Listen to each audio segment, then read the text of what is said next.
Okay जी, बिस्मिल्लाहिर्रहमानिर्रहीम। Dear students, आज हम बात करेंगे ब्राउनियन मोशन के हवाले से। PHY 304 के सिलसिले में ये हमारा टॉपिक है। पिछले टॉपिक्स में हमने स्टैटिस्टिकल मैकेनिक्स से कुछ बातें की थी। उसमें हमने डिस्ट्रीब्यूशन ऑफ मॉलिक्यूलर एनर्जी और डिस्ट्रीब्यूशन ऑफ मॉलिक्यूलर स्पीड्स के हवाले से बात की थी। तो आज हमारा जो टॉपिक है वो थोड़ा सा जर्नल किस्म का है। उसमें फिज़िक्स वाले भी उसको पढ़ते हैं, केमिस्ट्री वाले भी पढ़ते हैं, इवन बायोलॉजी वाले भी पढ़ते हैं। और देखा जाए तो ये ब्राउनियन मोशन का जो क्रेडिट है वो बायोलॉजी बॉटनी वालों को ही जाता है, क्योंकि एक बोटेनिस्ट थे ब्राउन, उसने ये बेसिकली इसको सबसे पहले ऑब्ज़र्व किया था। हालांकि वो उसको एक्सप्लेन तो नहीं कर पाया था, वो बाद में आइंस्टाइन ने उसको एक्सप्लेन किया था, लेकिन सबसे पहली जो उसकी ऑब्जर्वेशन थी वो ब्राउन ने ही की थी। तो इसके लिए फिर मैं आप लोगों के साथ एक स्लाइड शेयर कर रहा हूँ जो आप लोगों को इस सिलसिले में हेल्प करेगी। रैंडम वॉक का नाम दे सकते हैं कि जब मॉलिक्यूल्स मूव कर रहे होते हैं तो उनकी कोई स्पेसिफिक डायरेक्शन नहीं हो सकती या प्रिडिक्टेबल डायरेक्शन नहीं हो सकती। वजह उसकी बड़ी सिंपल सी है कि अगर प्रिडिक्टेबल ना होने की रीज़न सिंपल सी है कि वो जाते हुए किसी भी दूसरे मॉलिक्यूल से टकराएंगे और टकरा के अपनी डायरेक्शन चेंज कर लेंगे, और वो कब टकराएंगे ये हम पहले नहीं बता सकते। उसके रास्ते में किसी भी वक्त कोई दूसरा मॉलिक्यूल आ सकता है जिसकी वजह से वो उससे टकरा सकते हैं। तो इसका मतलब ये होगा कि हमारे पास जो मोशन है वो रैंडमनेस ऑफ मॉलिक्यूलर मोशन की वजह से है, और ये मोशन ब्राउनियन मोशन कहलाती है। अब अगर हम इसको कह रहे हैं, अब ब्राउनियन मोशन है क्या? When particles are moving in liquid और गैसेस, आमतौर पे हम लिक्विड और गैसेस को कलेक्टिवली फ्लूइड्स का नाम दे देते हैं, और फ्लूइड्स में molecules are free to move और लीव देयर पोजीशंस। वो एक जगह से दूसरी जगह जा सकते हैं। लिक्विड में मॉलिक्यूल एक दूसरे के करीब होते हैं, इसलिए वो इतनी तेज़ी से नहीं मूव कर सकते, या आप कह लें कि अपनी जगह बहुत तेज़ी से तब्दील नहीं कर सकते। लेकिन गैसेस के अंदर ये फिनोमेना बहुत रैपिड होता है, यानी एक मॉलिक्यूल एक जगह पे अगर है तो वो दूसरी जगह पे पहुंचने के लिए उसको बहुत ज़्यादा टाइम ज़रूरत नहीं होती, क्योंकि उसके रास्ते में खाली जगह होती है, ज़्यादातर बहुत ज़्यादा स्पेस होती है in which it can move straight. But when they collide with the other तो वो अपना पाथ चेंज कर लेता है, तो इस वजह से उसकी मोशन भी रैंडम हो जाती है। तो हम इस रैंडमनेस को ब्राउनियन मोशन का नाम देते हैं। अब वो ऐसा इसलिए करते हैं कि वो रास्ते में दूसरे मॉलिक्यूल्स के साथ, दूसरे पार्टिकल्स ऑफ द फ्लूइड्स के साथ टकरा रहे होते हैं। अगर वो रास्ते में दूसरे पार्टिकल्स के साथ ना टकराएं तो they should move in a straight line, लेकिन ऐसा नहीं होता। तो इसका मतलब ये है कि वो कोलिजन या बम्बार्डमेंट है of the other molecule on to it or to them, जिसकी वजह से उसकी मोशन रैंडम मोशन हो जाती है।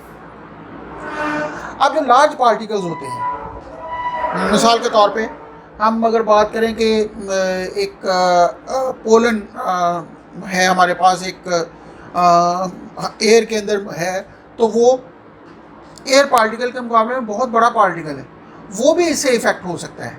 बिकॉज एयर पार्टिकल उसके साथ बहुत तेज़ी से स्ट्राइक करेंगे, बहुत फास्ट मूविंग एयर पार्टिकल जब उसके साथ स्ट्राइक करेंगे तो उसकी मोशन को भी स्ट्रेट नहीं रहने देंगे, वो उसको भी जिग जैग बना देंगे, या आप ये कह सकते हैं कि उसकी मोशन को भी रैंडम मोशन की तरह ही बना देंगे। हम उसकी मोशन को ब्राउनियन मोशन का नाम देंगे। और ये सबसे पहले बोटेनिस्ट था रॉबर्ट ब्राउन, जिसने 1827 में इसको ऑब्जर्व किया था, और उसी के नाम पे फिर हम इसको ब्राउनियन मोशन का नाम देते हैं। और ये बेसिकली उसने एक पोलन की पार्टिकल की motion under the microscope he observe की थी कि वो एक स्ट्रेट लाइन में मूव नहीं करता बल्कि मुख्तलिफ डायरेक्शन में मूव करता है। उस वक्त वो इसको एक्सप्लेन नहीं कर पाया था। उस वक्त यूँ लगा था जैसे पोलन हैज़ सम लाइफ, तो वो अपनी मर्ज़ी से इस तरह मूव कर रहा है। लेकिन ये बाद में समझ आई कि कोई भी हमारे पास पार्टिकल हो वो रैंडमली मूव कर सकता है when the other gas molecules can collide with each other freely. तो इस वजह से बाद में इसको एक्सप्लेन किया गया। तो उसने बेसिकली यही समझा था कि ये शायद अपनी मर्ज़ी से मूव कर रहा है। फिर 1905 में एल्बर्ट आइंस्टाइन ने इसको एक्सप्लेन किया कि पोलन ग्रेन असल में मूव कर रहा है बाय इंडिविजुअल वाटर मॉलिक्यूल्स, जो कि ब्राउन ने ऑब्ज़र्व किया था कि वो वाटर मॉलिक्यूल्स की वजह से कि कोलिजन्स की वजह से मुख्तलिफ डायरेक्शन में मूव कर रहे हैं। आप सपोज कर लें कि ये हमारे पास पोलन के मॉलिक्यूल हैं और ये ब्लू कलर में वाटर के मॉलिक्यूल्स हैं। तो जब ये इस तरीके से मूव करेगा, इस तरफ अगर आ रहा है तो रास्ते में इस वाटर मॉलिक्यूल के साथ जब टकराएगा तो वो हो सकता है वो इस तरफ मूव कर जाए। यहाँ से आते आते वो काफ़ी दूर तक मूव कर सकता है, तो हो सकता है रास्ते में इसके साथ टकरा जाए और इस तरफ मूव कर जाए। तो इसकी मोशन जो हमारे पास होगी वो रैंडम सी मोशन होगी और मुख्तलिफ डायरेक्शन में आते आते काफ़ी देर के बाद भी अगर हम देखें तो वो हो सकता है यहाँ पे मौजूद हो। यानी हमने पहली ऑब्जर्वेशन अगर यहाँ पे ले रहे हैं और बाद में ऑब्जर्वेशन हम यहाँ पे ले रहे हैं तो हम देख रहे हैं कि इनके दरमियान फासला बहुत थोड़ा है। अब कि यहाँ तक पहुँचते पहुँचते उसको हो सकता है काफ़ी टाइम लगा हो और लेकिन उसका नेट डिस्प्लेसमेंट हो सकता है सिर्फ इतना हो। तो ये आइंस्टाइन ने इसको 1905 में on the basis of thermal explanation इसको एक्सप्लेन किया। उसने कहा कि हर मॉलिक्यूल के पास अपनी एक एनर्जी होती है जिसको हम 3/2 kT से डिनोट करते हैं और वो एवरेज काइनेटिक एनर्जी इम्पार्ट कर सकता है टू सम अदर मॉलिक्यूल्स और to the grain pollen grain. तो इस वजह से वो जो इम्पार्ट करता है एनर्जी हर कोलिजन के दौरान, उसकी वजह से उसकी मोशन चेंज हो जाती है, यानी उसके मोमेंटम चेंज हो जाता है, उसके डायरेक्शन ऑफ मोशन चेंज हो जाती है, जिसकी वजह से उसकी पोलन की जो मोशन है that is the random motion. और उसने इसको काइनेटिक पार्टिकल थ्योरी की बेस पर कंफर्म भी किया। काइनेटिक पार्टिकल थ्योरी से ये हमारे पास जो काइनेटिक मॉलिक्यूलर थ्योरी हमने पढ़ी हुई है उसी की बात हो रही है। अब उसके बाद फ़र्ज़ करें कि हमारे पास एक गैस मॉलिक्यूल है इन एयर।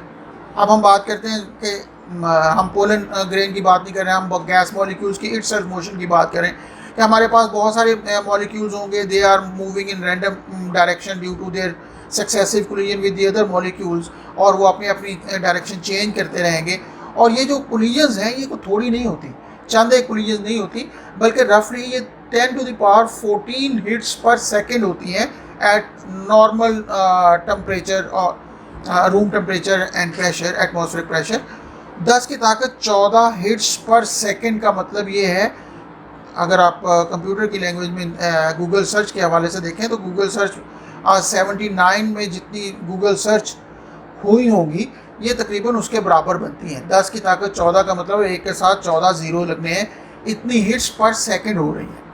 तो हम ये कह सकते हैं it will be just likely to be hit from one particle to particle on the left as it will be to hit on the right. The bumps are therefore cancel each other. अब कभी वो left से टकरा रहा है, कभी right से कोई पार्टिकल उससे टकरा रहा है, कभी वो दूसरे पार्टिकल से टकरा रहा है, तो हम ये कह सकते हैं कि ओवरऑल उस पर जितनी भी मुख्तलिफ डायरेक्शन में फोर्सेस लग रही हैं हम ये कह सकते हैं कि वो एक दूसरे को कैंसिल आउट कर सकती हैं। लेकिन किसी सर्टेन डायरेक्शन में उसका नेट फोर्स भी हो सकते हैं, क्योंकि ये रैंडम फिनोमिना हर वक्त वो और एक जैसी पोजीशन पर हर वक्त तमाम पार्टिकल्स एक दूसरे को कैंसिल नहीं कर रहे होते। सो the particles move from one point to another point is totally random। हमें नहीं आइडिया हो सकता है कि कब किस तरफ इम्बैलेंस फोर्स होगी और वो उस तरफ मूव करना शुरू कर देगा। जैसे मैं अभी आप लोगों को एक एनिमेशन दिखा रहा हूँ कि ये फ़र्ज़ करें कि येलो कलर में एक पोलन की ही बात कर लेते हैं, इस पर मुख्तलिफ डायरेक्शन पर मॉलिक्यूल टकरा रहे हैं। अगर हम इन मॉलिक्यूल्स की बात करें तो फ़र्ज़ करें कि ये हमारे पास मॉलिक्यूल्स टकराते हैं, इसमें मुख्तलिफ डायरेक्शन में एक ही मॉलिक्यूल की मोशन हो सकती है, तो वो जब इसके साथ टकरा रहे होंगे तो अल्टीमेटली इसको कुछ ना कुछ पुश कर रहे होंगे। अब वो जो पुश कर रहे होते हैं इसकी वजह से वो एक ख़ास डायरेक्शन में जा सकता है, लेकिन कब कौन से मॉलिक्यूल ज़्यादा फोर्स लगा रहे होंगे, दूसरी तरफ फोर्स कम हो जाएगी, अल्टीमेटली नेट फोर्स की वजह से वो किसी भी डायरेक्शन में मूव कर सकता है। ये हमारे पास Brownian motion of the molecule. आप किसी भी जगह पे कोई भी मॉलिक्यूल कंसिडर कर लें, इस हिस्से में अगर आप देख लें कि मॉलिक्यूल्स मूव कर रहे हैं, मुख्तलिफ मॉलिक्यूल्स आ रहे हैं, मुख्तलिफ मॉलिक्यूल जा रहे हैं, लेकिन अगर आप गौर करें तो इसमें आप कोई भी रबत नहीं मालूम कर सकेंगे कि कब कौन सा मॉलिक्यूल कहाँ पे होगा और किस तरह वो मूव कर जाएगा। This is the randomness. हम इसको एक और तरीके से देख लें कि अगर हम मॉलिक्यूलर मोशन इस तरीके से कंसिडर कर लें कि एक मॉलिक्यूल की मोशन है वो एक पॉइंट से मूव करते हुए दूसरे पॉइंट की तरफ जा रहा है, तो आप गौर करें कि यहाँ पे वो जहाँ से शुरू हो रहा है, फ़र्ज़ करें कि वो यहाँ से शुरू हुआ था, कुछ वक्त के बाद हो सकता है ये अभी जो लास्ट इसकी पोजीशन होगी, अब वो यहाँ पे जाके उसकी लास्ट पोजीशन थी, ये दोबारा एनिमेशन स्टार्ट हो जाती है। तो इसका मतलब उसने काफ़ी टाइम गुजारने के बाद यहाँ तक पहुँचा, लेकिन उसने फासला इतना ही तय किया। उसने कोलाइड करते हुए एक जगह से दूसरी जगह जाते हुए वो वहीं पे घूमते घूमते पता नहीं कितनी देर लगाता है, यानी यहाँ से वो चलता है, वो इस तरीके से मूव करता हुआ, पहले तो हर जगह पे मूव करता हुआ, कुछ इस तरह की उसकी मोशन हो सकती है।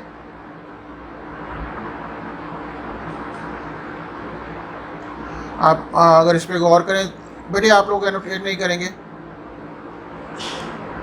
तो इस तरीके से वो काफ़ी देर के बाद वो अगर यहाँ पे पहुँचता है तो उसने रास्ते में कई 100 किलोमीटर हो सकता फासला तय किया हो। तो ये हमारे पास इसकी रैंडम मोशन को रिप्रेजेंट करता है। अब काइनेटिक पार्टिकल थ्योरी क्या है? काइनेटिक पार्टिकल थ्योरी का मतलब ये होता है कि जितने भी मॉलिक्यूल्स होते हैं इन सॉलिड, लिक्विड और गैसेस, वो मोशन में ही होते हैं। अब उनकी मोशन की वजह कुछ भी हो, हम ये कह सकते हैं कि वो हमेशा मोशन में रहेंगे।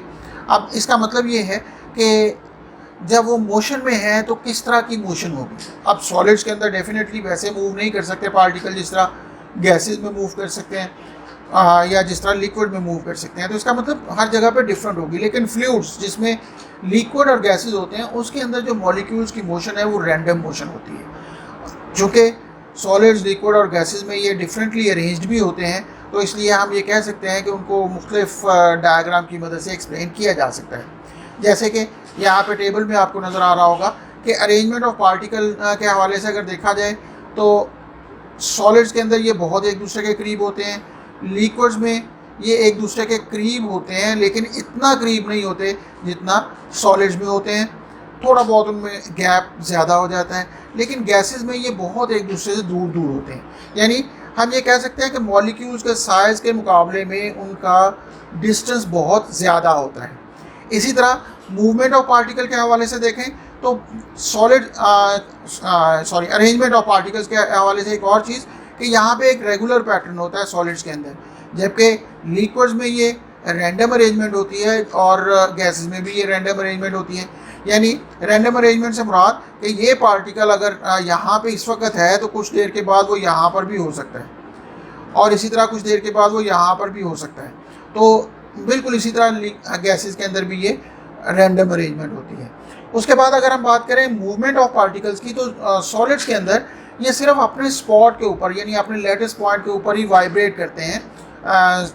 आप कह लें कि वहाँ पर ही फिक्स रहते हैं, लेकिन अपनी मेन पोजीशन के अबाउट वो वाइब्रेट कर रहे होते हैं। जबकि लिक्विड और गैसेस में ये मूव करते हैं, गैसेस में लिक्विड के मुकाबले ज़्यादा तेज़ी से मूव करते हैं और मुख्तलिफ डायरेक्शन में मूव कर सकते हैं। अगर हम डायग्राम के हवाले से अगर हम इसको रिप्रेजेंट करना चाहें तो हम उसको कुछ इस तरह रिप्रेजेंट करते हैं कि सॉलिड को हम इस तरह रिप्रेजेंट करेंगे, लिक्विड्स में चूँकि थोड़ी बहुत प्ले होती है, आप कह सकते हैं कि वो मूव कर सकते हैं एक जगह से दूसरी जगह पे। तो आप गौर करें कि यहाँ पे वो कुछ इस तरह होगा कि ये पार्टिकल यहाँ पे है वो इस तरफ मूव कर सकेगा, दूसरी तरफ स्लोली मूव कर सकेगा। लेकिन गैसेस के अंदर स्पेसेस होती हैं खाली काफ़ी सारी, उसकी वजह से उनकी मोशन भी ज़्यादा फ्रीक्वेंट होती है और ज़्यादा फास्ट होती है। तो ये हमारे पास इसकी सॉलिड, लिक्विड और गैसेस की कुछ अरेंजमेंट थी मॉलिक्यूल के हवाले से। अब molecules within gas are farther apart and weakly attracted to each other. अब हम चूँकि फोकस करने जा रहे हैं मॉलिक्यूल्स के ऊपर, तो heat causes the molecule to move faster. अगर हम उसको हीट दें, सिस्टम को हीट दें जिसके अंदर मॉलिक्यूल्स हों गैसेस के, तो वो ज़्यादा तेज़ी से मूव करना शुरू कर देते हैं। जब वो ज़्यादा तेज़ी से मूव करेंगे उसकी वजह कि हीट एनर्जी कन्वर्ट हो जाती है उनकी काइनेटिक एनर्जी में।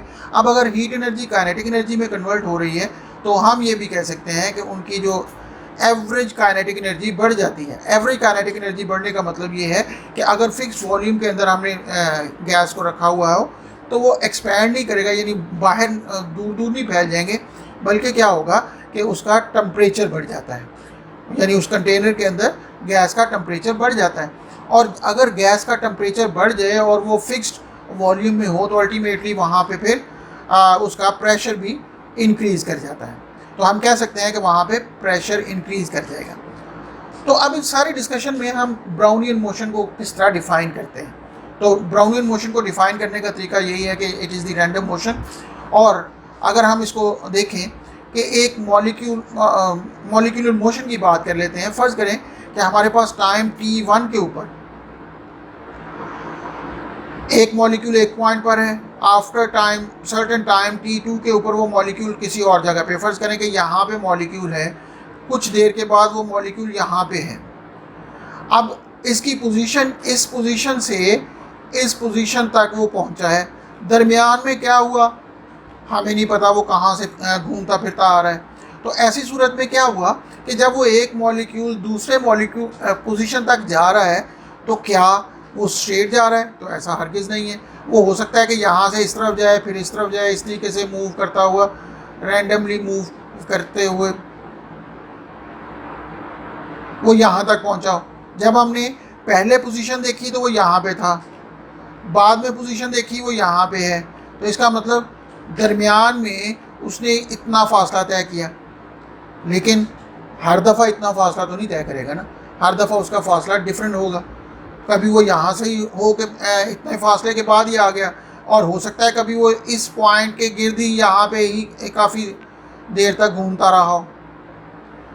तो इसका मतलब ये हुआ कि हर दफ़ा हम ये नहीं कह सकते कि उसने इतना ही फासला तय किया होगा दरमियान में, या मीन डिस्टेंस ट्रेवल्ड वो इतना ही होगा।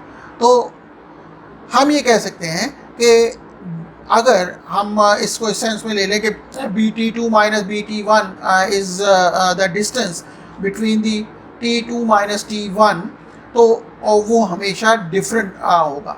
यही हमारे पास ब्राउनियन मोशन कह रही है। तो हम ये कह सकते हैं choosing the right random quantity. अब इसका ये बहुत अहम है, choosing the right random quantity what defines the Brownian motion, we define B2 minus BT1 is equal to n of 0 to T2 minus T1।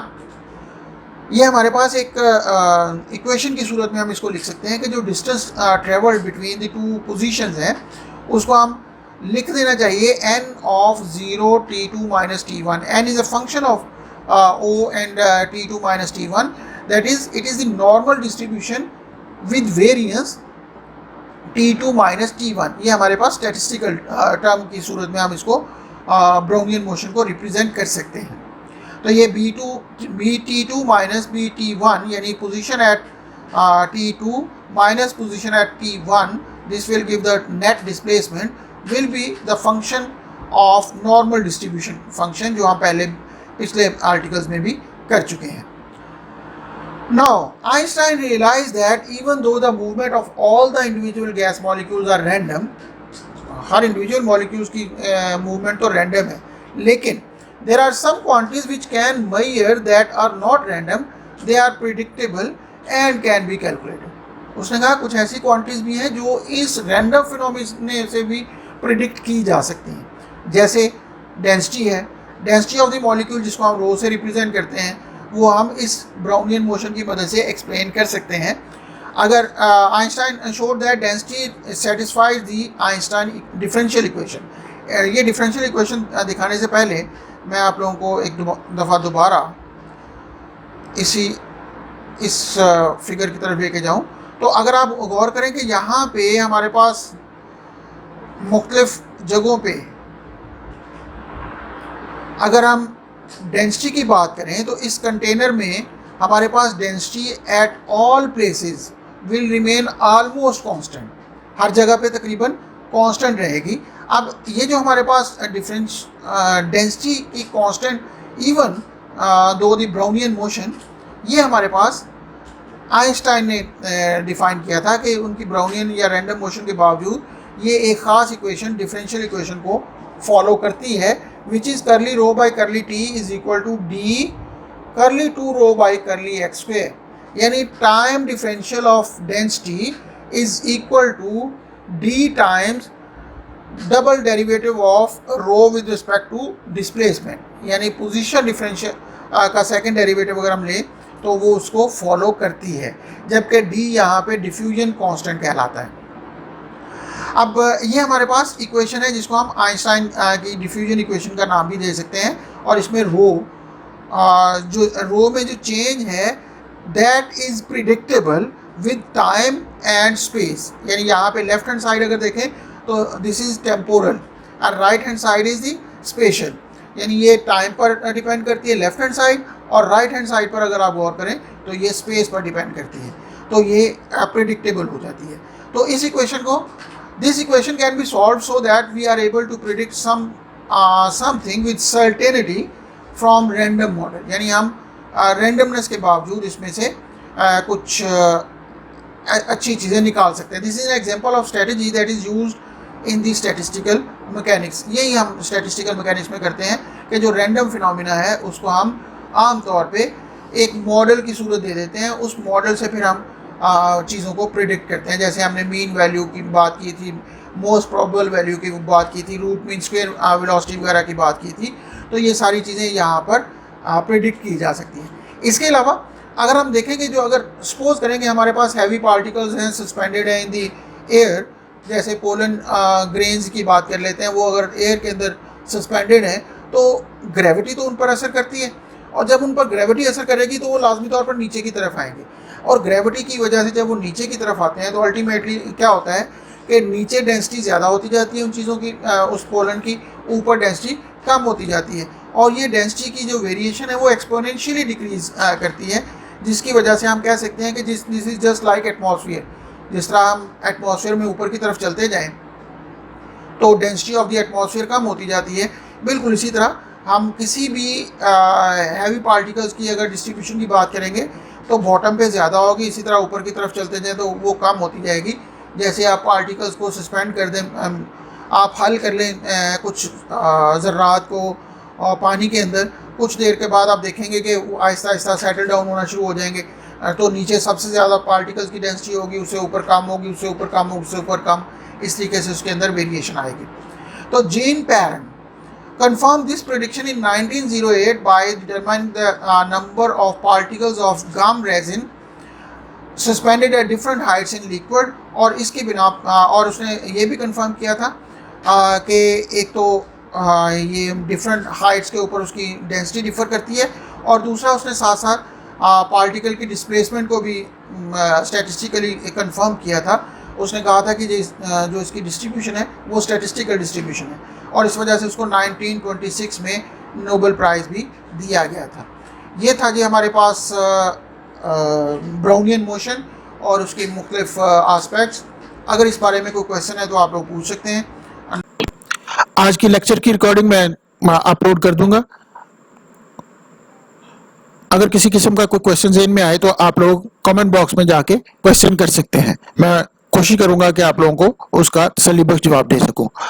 अगली वीडियो तक के लिए अल्लाह हाफिज़।